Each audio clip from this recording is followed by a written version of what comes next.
જરા વિચારો, એક એવો દેશ જ્યાં શિક્ષણને કોઈ ખાનગી લક્ઝરી નહીં, પણ રસ્તાઓ અને હોસ્પિટલો જેવું જ એક રાષ્ટ્રીય સંસાધન માનવામાં આવે.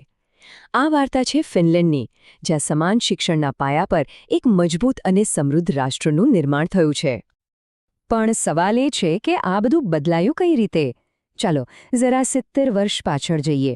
1950ના દાયકામાં ફિનલેન્ડમાં શિક્ષણ પરિવારની આવક અને રહેઠાણ પર નિર્ભર હતું, અને આનાથી સમાજમાં ભાગલા પડ્યા હતા. પણ આજે એ જ દેશ એક એવી સિસ્ટમ પર ગર્વ કરે છે જે દરેકને સમાન અધિકાર આપે છે, અને આ જ ભાવનાએ આખા રાષ્ટ્રને એકજૂટ કર્યું છે. તો આ વાર્તાની શરૂઆત થાય છે એક વિભાજિત ફિનલેન્ડથી, અને આ વિભાજનનું મૂળ કારણ હતું તેની શિક્ષણ પ્રણાલી. એનો સીધો સાદો મતલબ હતો કે જેની પાસે પૈસા એને જ સારું શિક્ષણ મળે. આ વ્યવસ્થાએ ગરીબ અને ગ્રામીણ પરિવારોના બાળકો માટે ઉચ્ચ શિક્ષણના દરવાજા લગભગ બંધ જ કરી દીધા હતા, જેનાથી તકોની એક બહુ મોટી ખાઈ ઊભી થઈ ગઈ હતી. પણ પછી આવ્યું વર્ષ 1968, એક એવો ટર્નિંગ પોઈન્ટ જેણે ફિનલેન્ડના ભવિષ્યની દિશા જ બદલી નાખી. આખા દેશે સાથે મળીને એક બહુ મોટો અને હિંમતભર્યો નિર્ણય લીધો. અને સમજી લેજો, આ કોઈ નાનો મોટો સુધારો નહોતો, આ તો એક રીતની ક્રાંતિ જ હતી. 1968 પહેલાં શિક્ષણ લોકોને વહેંચતું હતું, અને પછી ફક્ત એક કાયદાથી, કોમ્પ્રિહેન્સિવ સ્કૂલ મોડલ દ્વારા એ જ શિક્ષણ લોકોને જોડવાનું સૌથી શક્તિશાળી સાધન બની ગયું. તો સવાલ એ થાય કે આ કોમ્પ્રિહેન્સિવ સ્કૂલ મોડલ છે શું? એનો મતલબ બહુ સ્પષ્ટ હતો. હવેથી કોઈ બાળકની આર્થિક કે સામાજિક પરિસ્થિતિ એના ભવિષ્યનો ફેસલો નહીં કરે. દરેક બાળક, ભલે તે ગમે ત્યાંથી આવતું હોય, તેને ઉત્તમ શિક્ષણનો એક સરખો અધિકાર મળશે. આનાથી ભેદભાવ અને નાની ઉંમરના કરિયરના દબાણને જડમૂળથી દૂર કરી દેવામાં આવ્યું. પણ ખાલી કાયદો બનાવી દેવાથી તો સમાનતા નથી આવતી, બરાબર ને?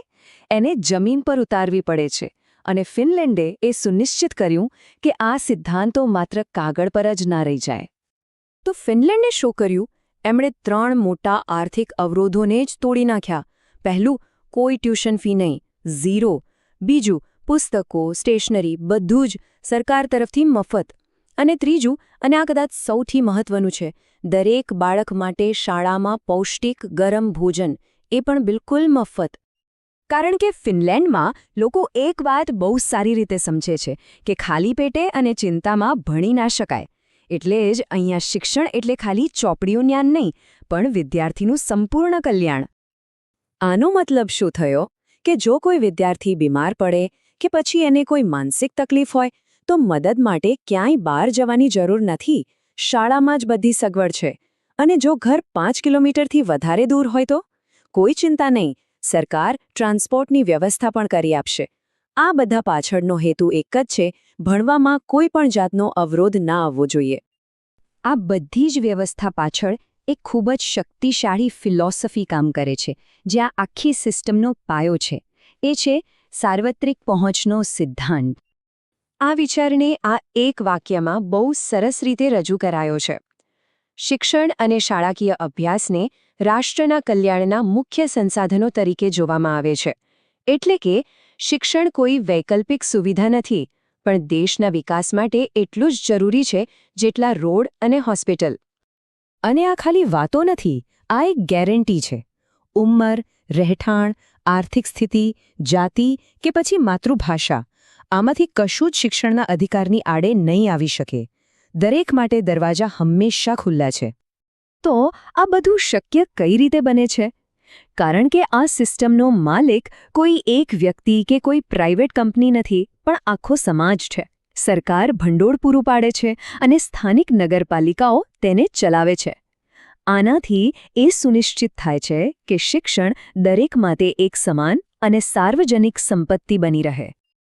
ફિનલેન્ડની આ આખી સફર આપણને એક બહુ મૂળભૂત સવાલ પર વિચારવા મજબૂર કરે છે.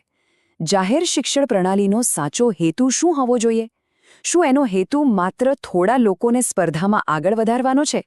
કે પછી આખા સમાજને એકસાથે ઉપર ઉઠાવવાનો છે?